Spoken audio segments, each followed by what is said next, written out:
Mungkin banyak yang mengira kejadian 2015 itu kan konflik agama gitu. Mhm. Padahal bukan konflik agama. Tapi walaupun tidak memiliki IMB, bagaimana kami mengurus IMB-nya begitu? Mhm. Sedangkan Nah. di aturan untuk mengurus IMB itu Mhm. sangat mustahil lah kita bisa menembus poin-poin untuk supaya mencapai IMB itu terpenuhi. Jadi wajar nggak 15.000 penduduk? Oke, kita buat domba yang hilang 5.000 orang. Termasuk saya udah hilang itu. Kita buat anggap saya dan yang 5.000 itu adalah domba yang hilang. Kita buat 10.000 yang akan datang ke rumah ibadah, yang rajin datang ke rumah ibadah. Seseorang anak pasti ada rusak. Nah, Mmm. yang itu sekarang mungkin saya kesal dengan pemerintah. Trauma healing setelah kejadian 2015 itu tidak ada sampai sekarang.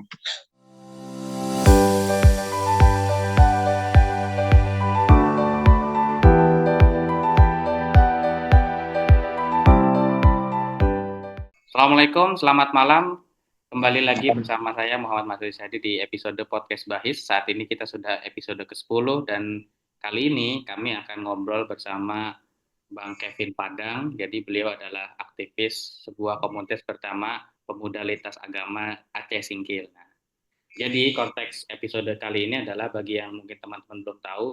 Jadi kita tahu kalau di Aceh Singkil pernah ada sesuatu yang mungkin kurang mengenakan bagi terkait dengan eh, sebenarnya hubungan yang baik semestinya antara berbagai elemen masyarakat apapun latar belakang agamanya. Nah, tapi kita tahu pernah terjadi kejadian yang tidak mengenakan sejak tahun 2015 sampai tahun 2015, ya saya nggak keliru ya, itu soal adanya pergesekan soal pendirian rumah ibadah pada waktu itu gitu, dan sampai terjadi sebuah bentrokan fisik dan bahkan sampai menelan korban jiwa ya. Nah, Ya. jadi peristiwa kita tahu, nah peristiwa apapun yang sampai memakan korban jiwa itu tentu pasti nggak mengenakan ya. Nah kali ini tapi kita bukan akan mengulang lagi berbicara tentang kejadian itu, tapi kita justru malah, atau saya pribadi justru malah terinspirasi setelah melihat salah satu liputan di media tentang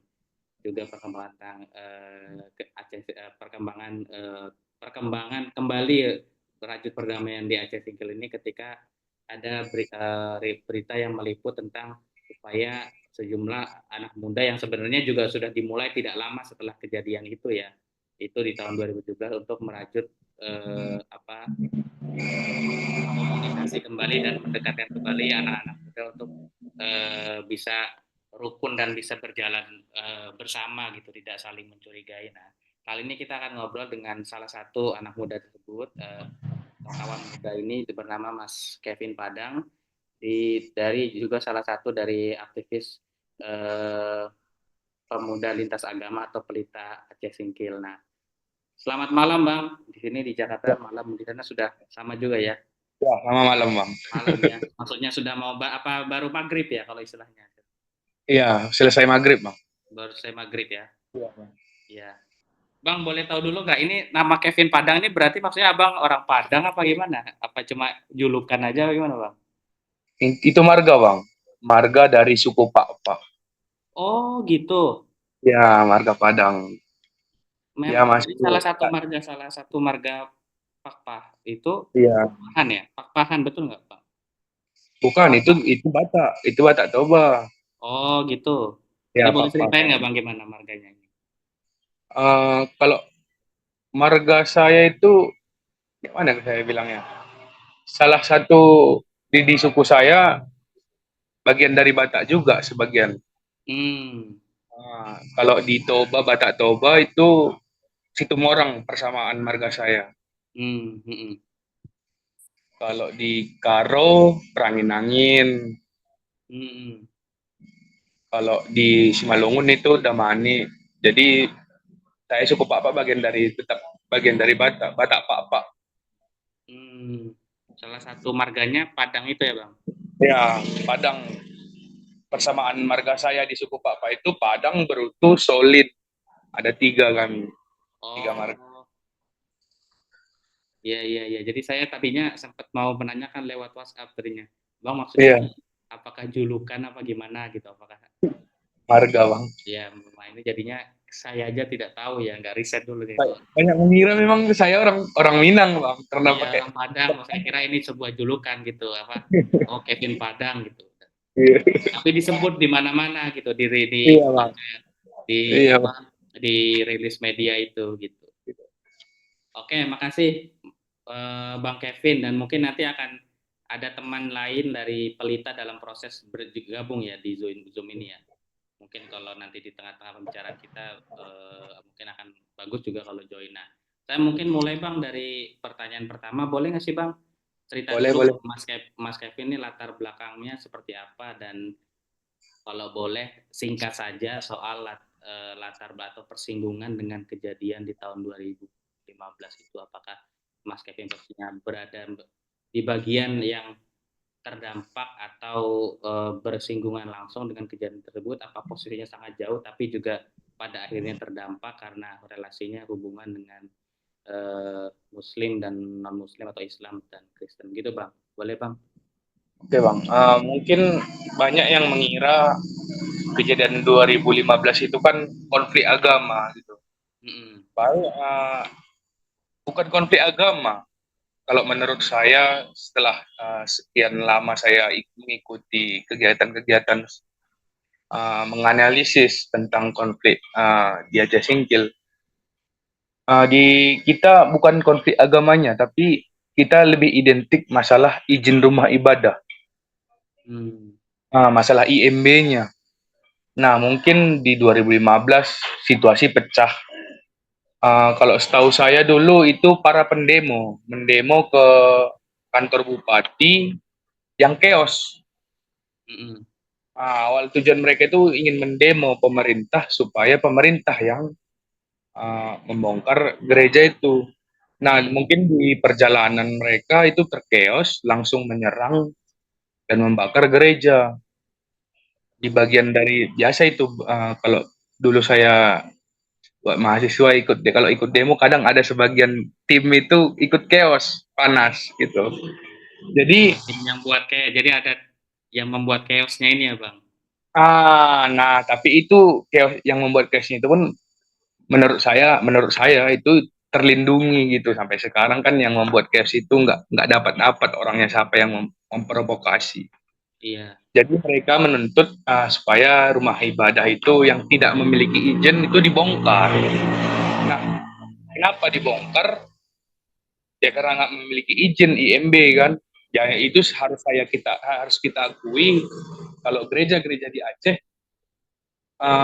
hanya satu di Aceh Singgil hanya satu yang terakui. Nah, tapi walaupun tidak memiliki IMB, bagaimana kami mengurus IMB-nya begitu? Mm-mm. Sedangkan di aturan untuk mengurus IMB itu Mm-mm. sangat mustahil lah kita bisa menembus poin-poin untuk supaya mencapai IMB itu terpenuhi. Nah, contoh masalah pendukung rumah ibadah di luar dari pengguna pendukung. Iya. Contohnya kami saja. Kalau kita mengikuti kanon itu 120 pendukung kalau nggak salah saya. Iya betul. Nah, 120 120 pendukung. pengguna Nah, 140 ya Bang. pengguna 140. Nah, kalau kita mengikuti poin tersebut bakalan mustahil dan mustahil IMB bakalan didapatkan. Kenapa? Di desa saya aja ada satu gereja, desa Lenggece. Itu desa saya hanya sekitar 20-an umat muslim. Sedangkan umat Kristennya 500 pun ada. Di desa Abang nih saat itu. Di desa kami, Iya. di desa kami. Kalau saya hitung orang-orang karena saya kenal semua kan, Iya. keluarga itu Triyono, Bapak Triyono, hanya sekitar 8 kakak di desa saya yang muslim. Itu Itu yang di desa saya, lain lagi contohnya di tempat saya ini Desa Tuhan namanya. Ya 99% itu Kristen. Jadi dari mana mereka 100%. mendapatkan pendukung tersebut? Iya. Kalau dibilang kami ilegal mendirikan rumah ibadah, emang ada rumah ibadah ilegal? Mm-mm. Itu kan rumah ibadah itu kan suatu kebutuhan tempat kami beribadah. Nah, kalau merujuk untuk perjanjian 2006 katanya ya, hanya bisa 6 gereja. Ada dulu orang-orang tua kami, ada Mm-mm. sebuah kesepakatan hanya 6 gereja boleh berdiri di atas singkil. Nah, apa mereka tidak mempertimbangkan populasi penduduk? Mm-mm. Apakah sama memang penduduk di 2006 sama Dengan dua. penduduk di 2015? Kita tarik ke 2015 dulu. Iya. Itu selangnya udah 11 tahun. Ya, sama-sama kita melihat data di BPS. Apakah penduduknya masih tetap segitu atau bertambah? Ya, otomatis kalau penduduknya bertambah, otomatis gereja juga harusnya bertambah, rumah ibadah harusnya bertambah. Mm-mm. Jadi Boleh Bang, saya bagaimana? potong sedikit Bang. Boleh, boleh, Bang. Berarti yang di Desa Abang itu ini sorry, jumlah warga yang Kristen Ah, ini itu 500 sekian ini yang Desa Abang. saya pilkada lalu ketua PPS saya. Iya. Yang desa DPT-nya, sekarangnya Bang, desa tinggalnya. nah, ya kalau yang di mana di desa saya atau tempat saya sekarang? Iya, tepat Abang tinggal sekarang. 99%. Oh, 99%. Kurang lebih Ya. berapa tuh jumlahnya Bang? Kalau orang ini DPT-nya seingat saya 600-an. Karena saya Hmm, petugas pemilu kemarin, iya, petugas pilkada, saya tahu sedikit-sedikit data. Nah, di desa saya itu DPT-nya aja 444. Jadi pasti ada lagi anak-anak remaja yang belum berKTP kan, lain lagi anak sekolah minggu. Kami ada iya. kalau anak sekolah minggu uh, ada sekitar 30-an anak-anaknya. Nah, jadi wajar enggak? Itu masih di desa kami. Kalau kita akumulasikan data data dari kabupaten, jumlah umat Kristen itu di atas 15.000. Nah, Secara berapa persen itu Bang? Kurang lebih. kurang Dari lebih keseluruhan penduduk Kabupaten Aceh Singkil. sekitar 25% ada, Bang. Iya banyak, Ah, banyak sekali itu. ah. Jadi wajar enggak 15.000 penduduk? Oke, kita buat domba yang hilang 5.000 orang. Termasuk saya udah hilang itu. Kita buat anggap saya dan yang 5.000 itu adalah domba yang hilang. Kita buat 10.000 yang akan datang ke rumah ibadah, yang rajin datang ke rumah ibadah. Nah, 10.000 dibagi 6, wajar nggak? Mm-mm. Yang gereja yang kapasitasnya hanya 500 orang. Iya. Nah, bahkan Sorry Bang, saya ada, potong lagi. Ini belum ngomongin apa maaf saya kan Muslim ya, saya nggak tahu. Jadi ya, denominasi ya, belum ngomongin denominasi. Belum kita nah, belum, ngomongin belum. belum ya, belum ngomong itu Nah, ya. ini kan masih masih Kapasitas berbicara dulu aja Bang, ya. masih masih bicara data statistik, belum lagi masalah tempat tinggal, masalah persebaran penduduk, itu masih statistik kita aja, masalah hitungannya, hitungan matematikanya. Mm-mm. Jumlahnya. Oke, kita anggap 5.000 kita buang yang malas ke gereja, yang mungkin kita anggap domba-domba yang hilang. 10.000 dibagi 6. Yang mereka tuntut itu hanya, yang mereka izinkan itu hanya 6. Coba dibayangkan 11.000 dibagi 6. Itu masalah kapasitas saja. Mm. Belum lagi faktor geografis. Persebaran penduduk ada di Kecamatan Suro, Kecamatan Simpang Kanan, Kecamatan Danau Paris, Kecamatan Gunung Meriah. Belum lagi masalah cerita denominasi. Mm. Nah, kalau mungkin kita cerita denominasi, mungkin ini yang saya rasakan. Kepanjangan apa gimana Bang? Ah, Apa kejauhan lah kalau bahasa nah, dia. kejauhan. Kalau kalau saya kalau saya analisis, umat Muslim nggak terima masalah denominasi. Ini oke, kita pilahkan masalah denominasi. Ini masalah geografis. Mari kita cek sama-sama Desa Guha di mana letaknya. Boleh dicek di Google Map Desa Guha.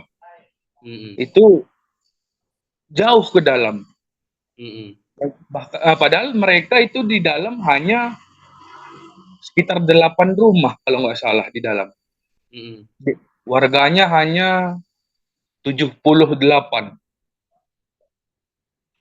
8 rumah hanya warga 78 warga. Iya, Itu 78 warga warganya sebagian di luar yang gitu. non Muslim ini Bang, yang Kristen yang ada kebutuhan gereja. Iya, ya. Apa kembali saya? Di situ di antara seluruhnya hanya satu keluarga yang Muslim. Itu pun adiknya bapak saya, kebetulan marga Padang. Nah, tonga saya dia. Kebetulan dia menikah ikut Muslim, hanya dia yang Muslim di dalam. Dia marga Padang, kebetulan keluarga saya. Kemarin saya di situ hanya dia yang Muslim. Itu pun dia mualaf. Berarti 99,9% di dalam. Nah, mereka menuntut juga supaya itu dibongkar. Padahal itu jauh dari gimana saya bilang ya, dari kampung-kampung lain jauh ke dalam mereka. Mereka kampung terpencil namanya. Jadi kita masalah dampaknya pastinya ketika ada konflik pasti ada dampaknya. Yang kita nggak berbicara materi, mungkin di psikologis seseorang anak pasti ada rusak. Nah, yang itu sekarang mungkin saya kesal dengan pemerintah. Trauma healing setelah kejadian 2015 itu tidak ada sampai sekarang. Nah, bagaimana anak-anak sambil menangis melihat rumah ibadahnya dibongkar, bagaimana anak-anak menangis di bawah orang tuanya mengungsi, ketakutan melihat keramaian karena mengungsi. Jadi sampai sekarang tidak ada sebenarnya penyelesaian masalah tersebut. Karena mungkin banyak yang disembunyikan, mungkin masalah provokatornya. Menurut saya mereka ini di backing provokator agama ini ya. Mungkin itulah dari kami lahir beberapa pemuda yang sadar akan ketika kita konflik, kita yang dampaknya, anak muda akan jadi korban. Nah, itu makanya kemarin FKUB membentuk pelita ya, kita beberapa pemuda banyak kesadaran, kita sepakat supaya bisa mendirikan pelita ini. Ya mungkin sekarang pelita kayaknya masih diambang-ambang sih memang kalau kejelasannya dari pemerintah, cuman kita tetap bergerak masalah kita silaturahmi, bagaimana dulu kerenggangan antara umat Muslim dengan umat Kristen, kita jalin kembali, banyak program yang kita ikuti. Jadi itu juga sih harapannya dengan pemerintah supaya pelita ini diperhitungkan, karena sampai sekarang belum jelas sih memang, cuman hanya programnya aja ikut kami buat sendiri, bahkan beberapa diskusi kadang kita meminta ke pemerintah pun tidak ada solusinya, masalah konsumsi saja contohnya. Beberapa kali kami buat kegiatan diskusi masa membahas isu perempuan kemarin contohnya, kita nyari dananya itu dari luar gitu. Oke. Bang, sebentar, saya sebelum lanjut saya mau ini tanya dikit. Nah, pertama pemuda lintas agama ini diinisiasi oleh teman-teman anak muda sendiri atau kolaborasi dengan atau apa istilahnya, didorong oleh FKUB atau bahasanya apa, didorong atau didirikan, jadi ceritanya gimana Bang? Nah, pertama dulu memang kami kan diundang aktivis-aktivis sama FKUB, jadi kami meminta supaya anak muda itu dilibatkan gitu. Mm-mm. Jadi terkadang kalau orang-orang tua aja membahas di dalam, nggak ada solusinya. Hmm. Jadi bagaimana kalau anak muda dilibatkan? Nah, karena kenapa? Yang melanjutkan daerah ini adalah anak muda. Betul sekali. Nah, kami adalah tongkat estafet dari mereka. Iya. Jadi kemarin kami meminta supaya uh, anak muda dilibatkan. Nah, di beberapa bulan kemudian kita diundang untuk membentuk pelita. Jadi dapatlah pengurus uh, dari beberapa daerah kecamatan menjadi pengurus. Nah, mungkin yang aktif sekarang kami dua lah, ketua sama saya. Saya wakilnya terpilih. Oh, ketuanya Uh, siapa Bang sekarang? Dian Syahputra namanya bang. Dia Oh, sekarang jadi kalau Dian nih Muslim, Dian Saputra ini ya Muslim. dia dari Muslim. Jadi kita bagi waktu itu sekretaris dari Muslim, bendahara dari Kristen gitu. Ya, oke. Oke, sedikit lagi Bang. Nah, jadi ini setahu saya kan di Padang itu di Sumatera Barat kalau nggak salah kan ada juga pelita ya. Mungkin nggak Ada tidak bang. tahu. Nah, apakah ini Ada. ada hubungan organisasi? Enggak, atau ini kebetulan mirip saja namanya? Apakah ini Ah, juga didorong oleh teman-teman pelita yang di Padang atau enggak biasa aja? Apa nah, ini kebetulan saja namanya mirip ya. ceritanya? Nah, memang sebelum ada pelita di Aceh Singkil, memang saya sudah kenal duluan dengan Kak Like, ketuanya pelita Padang. Betul ya, Kak Like ya. Kak Like. Nah, karena saya waktu itu kan memegang organisasi Kristen di Aceh Singkil. Jadi Hmm, kita kita pernah ada kegiatan pemuda lintas agama di difasilitasi sama dan Winsu. Waktu itu UM itu maksudnya sorry Universitas Muhammadiyah. UIN sama eh World Fed LWF, Lutheran World Federation. Oh, oke oke Nah, oke. Lutheran. LWF lupa saya. LWF dengan UIN waktu itu kerjasama. Jadi mereka buat kegiatan pemuda lintas agama. Jadi saya sering ikut eh, ikut ikut begini juga lah bang. Iya betul Kadang betul. nanti ikut Zoom, ada nanti dari Kupang, dari Ambon, yang pernah juga konflik masalah agama.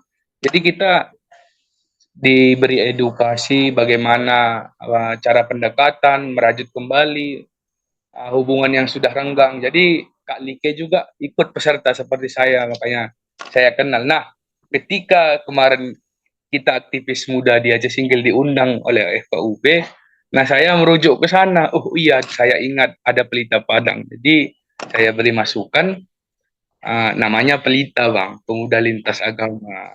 Oh Ya, gitu. kebetulan kan dari makna nama Pelita itu pun udah baik gitu. Jadi kita buat namanya Pelita karena ya memang merujuk ke sana juga ke Pelita Padang. Nah FKUB juga sebelumnya juga ternyata udah pernah ke sana, Ke sana ini pernah kemana maksudnya? ke Padang bang. Oh ya oke. Mereka kunjungan dari FKUB ke FKUB Padang. Jadi ternyata FKUB Sumatera Barat mengenalkan Pelita juga dari sana.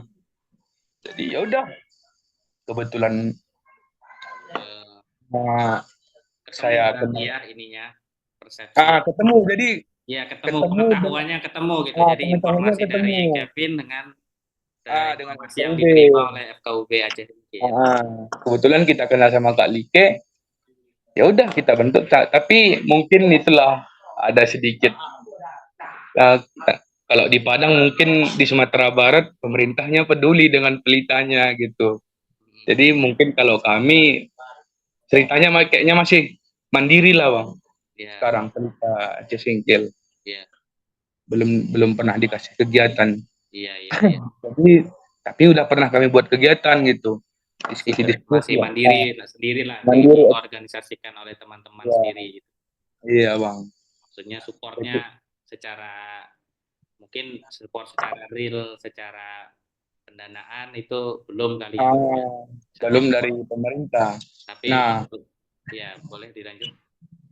peran peran kami sudah banyak sih. Kayak kemarin sebelum pilkada mungkin masyarakat takut akan ribut kembali. Ini masyarakat kemarin sebenarnya was-was. Karena kejadian seperti 2015 itu selalu merujuk pada pilkada, kan ada kesenjangan ini, bakalan ada ancaman-ancaman.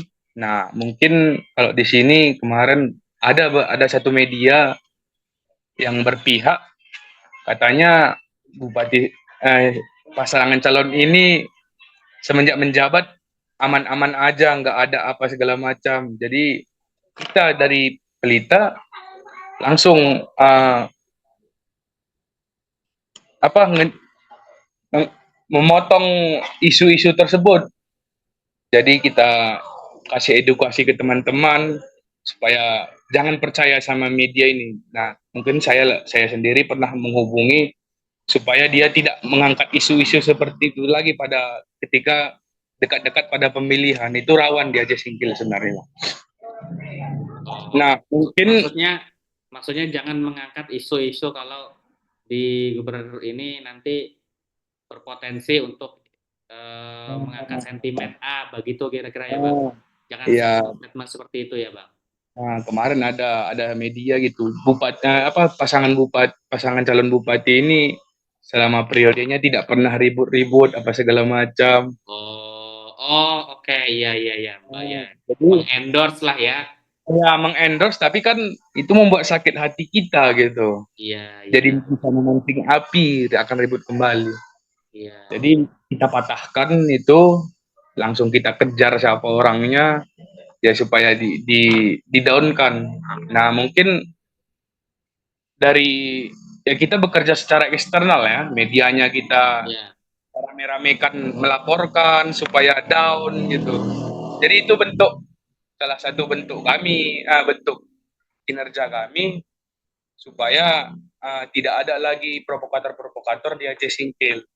Nah, harapannya juga ya beberapa kali memang ada dari luar datang LSM, kadang ngajak kami diskusi-diskusi, mungkin contohnya kayak dari Kontras, dari apa Komnas Perempuan juga ada beberapa kali datang ke Aceh Singkil menjumpai saya.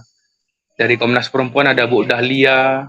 Betul. Iya, betul. Ah, Saya tahu tuh Bu Dahlia Madani. ah, saya ada kontaknya, Bang. Oh iya, udah pernah ketemu ngobrol ya? Udah, waktu itu kami buat diskusi, ya, isunya isu tentang perempuan tapi merajut kebersamaan gitu. Jadi ibu itu waktu itu mengatakan pada saya bahwa teman-teman 3 Kristen 3 Muslim waktu itu. Jadi banyak sih media-media juga yang ngajak-ngajak ngobrol sama saya. Jadi melalui tersebut komunikasi kita terjalin, Bang. Jadi mungkin selama ini yang Kristennya aja temannya cuma yang Kristen, yang Muslim temannya cuma yang Muslim. Nah, sekarang kita jalin kembali, Bang.